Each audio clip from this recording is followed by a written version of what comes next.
सुप्रभात प्यारे बच्चों।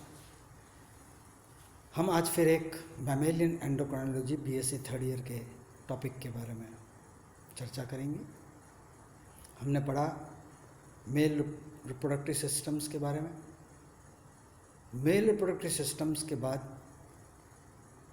जो ये कैसे फर्टिलाइजेशन का प्रोसेस होता है, कैसे ये मेल हार्मोन इंटर रिलेटेड होते हैं, ये सिस्टम पिट्यूटरी एंड्रोजन एक्सिस कैसे काम करता है, उसके बारे में समझने की कोशिश करेंगे और थोड़ा सा फर्टिलाइजेशन प्रोसेस के बारे में भी समझेंगे। ये चित्र आपको नज़र आ रहा है, ओरिजिनल माइक्रो फोटोग्राफ है। एक ओव्यूम के चारों तरफ असंख्य संख्या के अंदर शुक्राणु स्थित होते हैं। इन शुक्राणुओं में से सिर्फ एक शुक्राणु भेदन क्रिया कर पाता है और अंड निषेचित हो जाता है। जो शुक्राणु अंडाणु को भेदित करता है उसको कैपेसिटेटेड स्पर्म योग्यतार्जन शुक्राणु कहते हैं। योग्यतार्जन यानी कि कैपेसिटेशन प्रोसेस वो प्रोसेस होता है जिसमें कोई शुक्राणु अपनी ही जाति के अंडाणु को निषेचित कर लेने की क्षमता प्राप्त कर लेता है। इस चित्र में देखिए, आपको नजर आ रहा है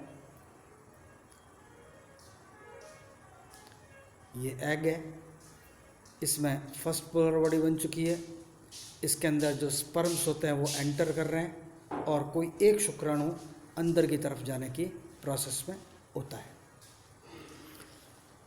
ये फर्स्ट पोलर बॉडी बन चुकी है और एग मेम्ब्रेन के चारों तरफ कोरोना रेडिएटा की कोशिकाएं होती है। उनको भेदता हुआ शुक्राणु कोरोना पेनिट्रेटिंग एंजाइम CPE का सिक्रेशन करता है, जिससे कि ये कोरोना सेल्स होती है वो डिसोल्व हो जाती है, क्योंकि लाइटिक एंजाइम्स एक्रोसोम्स के द्वारा स्त्रावित किए जाते हैं, जिन्हें हम कलेक्टिवली स्पर्म लाइसिन या एक्रोसिन भी कहते हैं।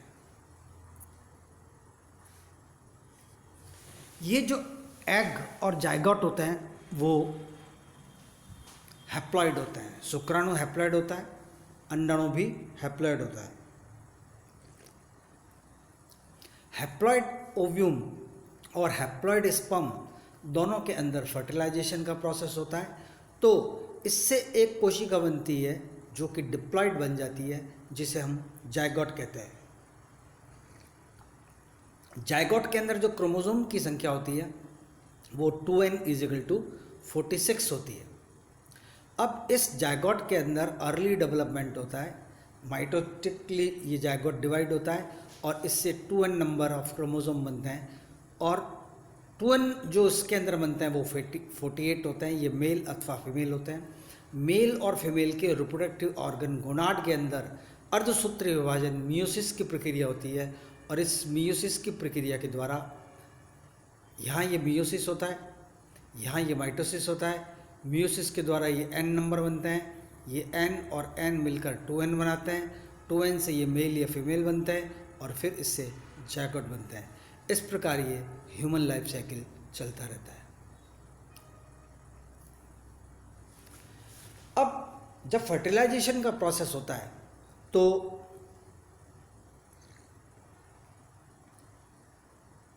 कॉपुलेशन की प्रक्रिया, मैथुन की प्रक्रिया होती है और इस मैथुन की प्रक्रिया के द्वारा मेल एक्सटर्नल जेनिटिलिया, जिसे हम पेनिस कहते हैं, शिश्न कहते हैं, उसके अंदर लैंगिक उत्तेजना होने के कारण से इसमें स्थित पैरासिम्पैथेटिक जो नर्व्स होती है वो स्टिमुलेट हो जाती है।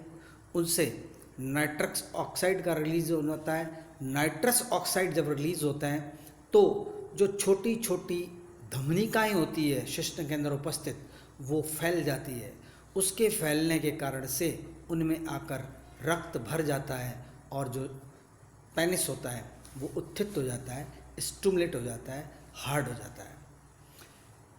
ये जो इरेक्टाइल टिश्यूज़ होते हैं ये 2 प्रकार के होते हैं। कॉर्पोरा स्पंजियोसोम कहते हैं इस पूरे सिस्टम को, और साथ में मस्कुलर टिश्यू जो होते हैं उन्हें हम कॉर्पोरा कैवर्नोसा कहते हैं। तो पेनिस का स्वेल हो जाना, फूल जाना और इरेक्ट हो जाना, this is called penile erection. यदि हम मेल रिप्रोडक्टिव सिस्टम को देखें कि ये पेनिस की हिस्टोलॉजिकल स्ट्रक्चर कैसे होती है। ये शॉर्ट नोट भी बनता है और कई प्रायोगिक कई थ्योरी की पेपर्स के अंदर और कॉम्पिटिटिव एग्जाम में स्ट्रक्चर ऑफ पेनिस भी पूछा जाता है।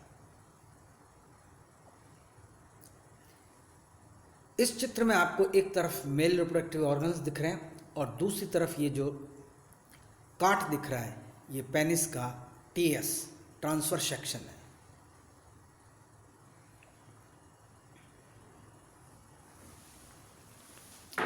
पेनिस के इस ट्रांसफर सेक्शन को यदि हम समझें तो पहले हमको ये चित्र समझना पड़ेगा। देखिए, ये पेनिस का सबसे आगे की तरफ फूला हुआ ग्लांस कहलाता है और ग्लांस जिस छिद्र पे खुलता है इसको हम फीमेल एक्सटर्नल जेनेटिलिया कहते हैं। ये एक्सटर्नल जेनाइटल अपर्चर है। ग्लांस के ऊपर स्किन चढ़ी रहती है जिसको फॉर स्किन भी कहते हैं या जिसे प्रीपियस भी कहा जाता है। फिर ये जो एक्सटर्नल यूरिथ्री पार्ट है ये यूरिथ्रा में चलता है और यूरिथ्रा भाग आगे जाकर ये ओपन हो जाता है। ये यूरिनरी ब्लैडर है। यहाँ ये देखिए ब्लैडर के एक तरफ लगी हुई शुक्राशय सेमिनल वेसिकल एक पैर में। सेमिनल वेसिकल के नीचे की तरफ ये बड़े आकार की ग्रंथि पाई जाती है, इसको प्रोस्टेट ग्लैंड कहते हैं। प्रोस्टेट और सेमिनल वेसिकल और टेस्टिस से होते हुए ये देखिए वासा डिफरेंस दोनों तरफ आकर खुल रही है। ये वासा डिफरेंस अंदर आके खुल रही है और वासा डिफरेंस दोनों जहाँ मिलती है वही भाग यूरिथ्रा कहलाता है। यूरिथ्रा ही आगे चलकर यूरोजेनाइटल डक्ट बनाती है और ये डक्ट अपर्चर के थ्रू बाहर खुलती है। यदि हम इस स्थान का टीएस काट काटें तो ये टीएस काट आपको इस तरह से नज़र आएगा।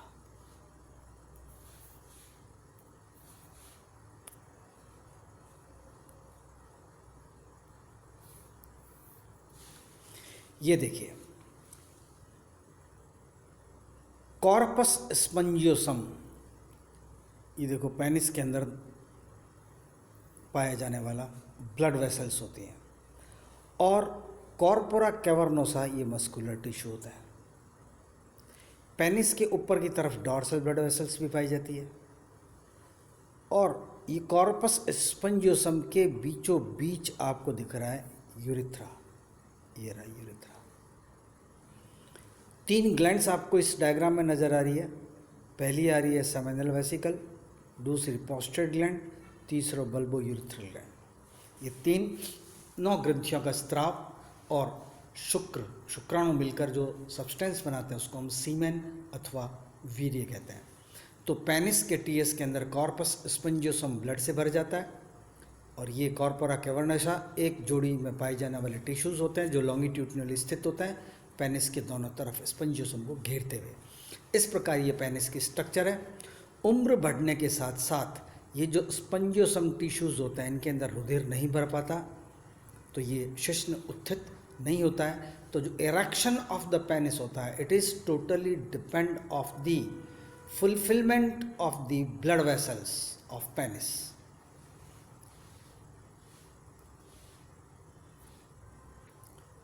अब जब पेनिस इरेक्ट होता है, कॉपुलेशन का प्रोसेस होता है, तो ये जो स्मूथ मसल्स पैरासिम्पैथेटिक इम्पल्सेस के कारण कॉन्ट्रैक्ट होती है। ये जो कॉन्ट्रैक्शंस होते हैं वो टेस्टिकुलर डक्ट तक में भी होते हैं, एपिडाइमिस, शुक्रवाहिनी और स्क्लन वाहिनी इन सब में भी होते हैं। ये लयबद्ध जो संकुचन होता है तो bulbo urethral gland, prostate gland और सेमिनल वेसिकल में भी होता है। ये लयबद्ध संकुचन मिलकर इन सब के अंदर जो होता है उससे पेनिस उत्थित रहता है और यूरिथ्रा के अंदर जो सीमन होता है वो इजैकुलेट कर दिया जाता है यूरिथ्रा से होता हुआ। वीर्य के मेल रिप्रोडक्टिव एक्सटर्नल जेनेटिलिया से बाहर निकलने की प्रक्रिया को इजैकुलेशन कहते हैं। तो ये इजैकुलेट हो जाता है तो इट इज़ कॉल्ड इजैकुलेट। और सीमन जो यूरिथ्रा में मूव्स होता है उसको अपन एमिशन कहते हैं। और इन सब ऑर्गन्स के अंदर ये जो प्रोसेस होता है पेरिस्टल्टिक मूवमेंट उससे ये बाहर की तरफ निकलता है।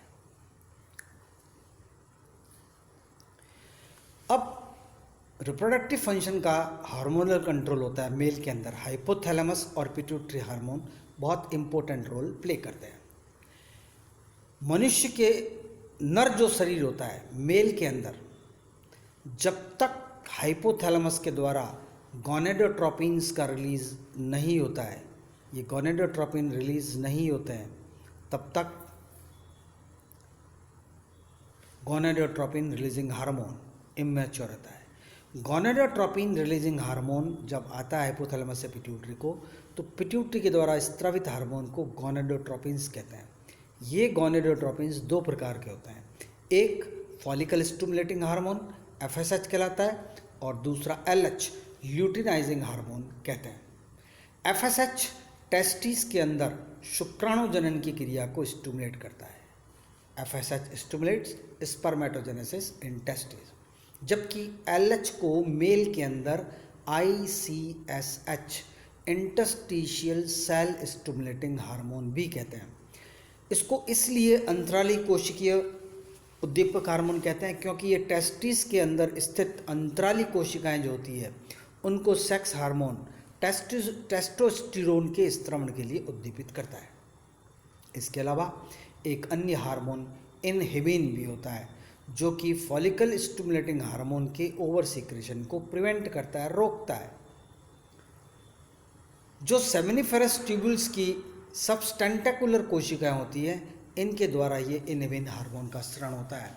ये इनहिबिन हार्मोन प्यूबर्टी से पहले, वयावस्था से पहले भी स्रावित होता है और स्रावित होकर हाइपोथैलेमस को जाकर GnRH को भी संदमित करता है। इसलिए जन्म से लेकर 10-11 साल तक स्पर्मेटोजेनेसिस की क्रिया स्टॉप रहती है। इसको विश्रांत अवस्था कहते हैं गोनाड्स की। यदि ब्रेन टेस्टिकुलर एक्सिस यानी कि हाइपोथैलेमस और टेस्टिस के एक्सिस में हार्मोन के मैकेनिज्म को समझने की कोशिश करें तो आप इस चित्र को स्लाइड्स को बहुत अच्छे ढंग से समझने की कोशिश करें। ये देखिए, सबसे ऊपर हाइपोथैलेमस है। हाइपोथैलेमस के द्वारा स्टिमुलेटिंग इफेक्ट के द्वारा GnRH हार्मोन का स्राव किया जाता है। GnRH पिट्यूटरी जो एंटीरियर होती है उसे FSH और LH भेजती है। LH अंतराली कोशिकाओं में जाकर टेस्टोस्टेरोन का स्राव करता है, जबकि FSH हार्मोन जब यहाँ आता है टेस्टिस में तो ABP एंड्रोजन बाइंडिंग प्रोटीन के साथ जुड़कर जो ये स्पर्म्स की टेस्टिस की सेल्स है वहाँ स्पर्मेटोजेनिक इफेक्ट करता है और स्पर्मेटोजेनेसिस की क्रिया सेमिनिफेरस ट्यूब्यूल्स के अंदर होने लगती है। इस प्रकार gonadotropin hormone via FSH testis के अंदर स्पर्मेटोजेनेसिस कर रहा है, जबकि LH हार्मोन टेस्टोस्टेरोन का स्राव करता है। Testosterone male secondary sexual character को मेंटेन करते हैं और टेस्टोस्टेरोन की मात्रा वापस जाकर फीडबैक मैकेनिज्म की इफेक्ट डालती है। ये जो सर्टोली सेमिनिफेरस ट्यूब्यूल्स की ये जो सबस्टेंटेकुलर सेल्स होती है, इनके द्वारा इनहिबिन हार्मोन का स्राव किया जाता है और ये इनहिबिन हार्मोन हाइपोथैलेमस में GnH हार्मोन को इनहिबिट करने का भी कार्य करता है, जो कि FSH के स्राव को भी प्रभावित करता है। इस प्रकार ये संदमन कारक होता है इनहिबिन हार्मोन। इस प्रकार ब्रेन टेस्टिकुलर एक्सिस या जिसको अपन हाइपोथैलेमस टेस्टिस एक्सिस भी कह सकते हैं, इंटर रिलेटेड हार्मोन्स होते हैं जो स्रावित होकर इन कार्यों के नियंत्रण का कार्य करता है। ये जो सेक्स हार्मोन्स होते हैं, मेल सेक्स हार्मोन एंड्रोजन होता है। एंड्रोजन के अंदर ही एक केमिकल होता है जिसको हम टेस्टोस्टेरोन कहते हैं। ये टेस्टोस्टेरोन डाइहाइड्रोटेस्टोस्टेरोन के अंदर कुछ अंगों में कन्वर्ट हो जाता है और उन कोशिकाओं को उद्दीपित करता है। एंड्रोजन जो अतिरिक्त होता है वो लीवर सेल्स के द्वारा एक्सक्रीटेड भी हो जाता है। एंड्रोजन प्यूबर्टी जो वयावस्था क्रिया होती है उसमें वृद्धि लाते हैं। और जो टेस्टोस्टेरोन हार्मोन होता है ये मेल रिप्रोडक्टिव ऑर्गन्स के डेवलपमेंट को स्टिमुलेट करता है, टेस्टिस को नीचे डिसेंड बनाए रखने में, नीचे सक्रोटम सैक में बनाए रखने में भी सहायता करता है। यह मेल सेकेंडरी सेक्स कैरेक्टरिस्टिक्स जैसे चेहरों पर दाढ़ी मूंछों का उगना, आवाज़ का भारी होना और जो एक मेल के अंदर मस्कुलर डेवलपमेंट होता है उसको टेस्टोस्टेरोन प्रभावित करता है। सेक्स हार्मोन का जो रेगुलेशन होता है वो अपन एक एक्सिस के अंदर डायग्राम में स्लाइड में समझने की कोशिश की थी कि हाइपोथैलेमस के द्वारा स्रावित गोनेडोट्रोपिन हार्मोन रिलीजिंग फैक्टर से एंटीरियर पिट्यूटरी के द्वारा एफएसएच और एलएच जिसे आईसीएसएच भी कहते हैं वो स्रावित करते हैं और इनहिबिन हार्मोन गोनेडोट्रोपिन के स्त्रवण को रिड्यूस करता है। टेस्टोस्टेरोन की कंसंट्रेशन यदि जीएनआरएच का स्त्रवण नहीं होता है तो कम हो जाता है, जबकि एंटीरियर पिट्यूटरी जब उद्दीपित होती है तो गोनेडोट्रोपिन की मात्रा बढ़ती है और कंसंट्रेशन बढ़ता है। एंड टेस्टोस्टेरोन हार्मोन की जो सापेक्ष सांद्रता होती है वो day to day stable relatively सापेक्ष रूप से परिवर्तित होती है। इस प्रकार हार्मोन्स रेगुलेट होते हैं, शुक्रजनन की क्रिया को प्रभावित करते हैं। हार्मोन्स के अपने फंक्शन हैं जो कि द्वितीयक लैंगिक लक्षणों को प्रभावित करते हैं। इस प्रकार टेस्टिकुलर हार्मोन्स मेल के कंप्लीट रिप्रोडक्टिव बिहेवियर का नियंत्रित करते हैं।